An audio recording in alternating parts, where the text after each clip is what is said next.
মহাগ্রন্থ কোরআনের ১৭ নং সূরার ৭৮ নং আয়াতে বলা হয়েছে, আকিমুস সালাতা লিদুলুকিস শামসে ইলা গাসাকিল লাইলে অকোয়ানাল ফাজরে ইন্না কোরআনাল ফাজরে কানা মাসুদা।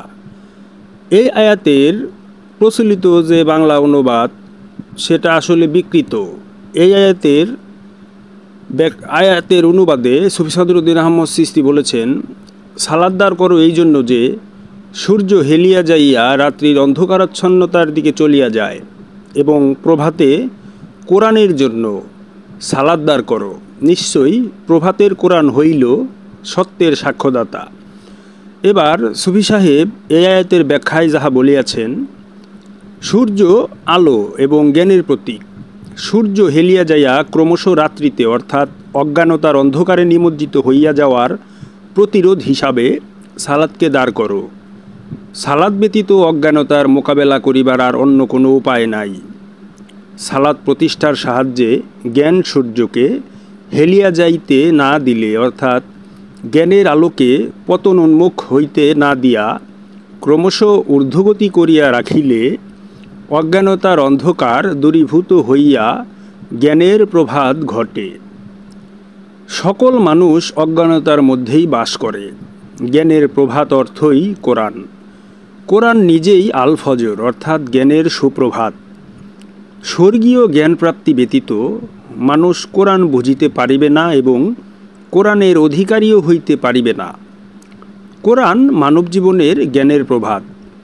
সালাতের সাহায্যে জ্ঞান সূর্যকে বিকাশের দিকে গতিশীল রাখিয়া জীবনের কোরআন উদয় হওয়া পর্যন্ত পৌঁছাইতে হইবে। তবে মানুষ আল্লাহর খাস বান্দায় পরিণত হয়। জ্ঞানের প্রভাত কোরআন হইবে তখন সত্যের সাক্ষ্যদাতা। সত্য প্রত্যক্ষ করিতে চাহিলে কোরআনওয়ালা হইতেই হইবে। কোরআন বিকাশ না হওয়া পর্যন্ত মানুষ অজ্ঞানতার অন্ধকারে নিমজ্জিতই থাকে। শুধু আক্ষরিক কোরআনের আক্ষরিক পাণ্ডিত্য জ্ঞানের সুপ্রভাত আনয়ন করতে পারে না। কোরআনের দ্বারোদ্ঘাটন করিয়া উহার প্রভাত আনয়ন করিতে চাহিলে সালাত দাঁড় করিতেই হইবে। তবেই যদি মহাজনের দয়ার দৃষ্টি লাভ করিয়া জ্ঞানের প্রভাত সম্ভব হয়। আসলে অবচেতন মন চিন্তার উৎকর্ষ সাধনের দ্বারা পরিশেষে চৈতন্যদেবে পরিণত হয়। অজ্ঞানতার অন্ধকার দূরীভূত হইয়া যেই মুহূর্তে জ্ঞানের আলো আসিয়া হাজির হয়, তাহাই জীবনের ফজর। অন্ধকার চিরে সূর্যের আগমনের মতো চৈতন্যের উদয়কেই জীবনের ফরজ বলা হইয়াছে।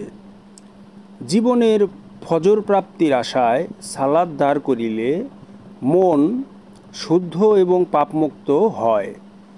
সেই অবস্থার মধ্যে পরম একটি লাভের জন্য গভীর রাত্রির একান্ত নীরবে হুজ্জাত করিতে বলা হইতেছে, প্রশংসিত মোকামে প্রবেশাধিকার লাভ করিবার আশায়। জীবনের ফজর লাভ হইলে উম্মতে মুহাম্মদী প্রশংসিত মোকামে স্থান লাভ করিবার সৌভাগ্য প্রাপ্ত হয়ে থাকেন।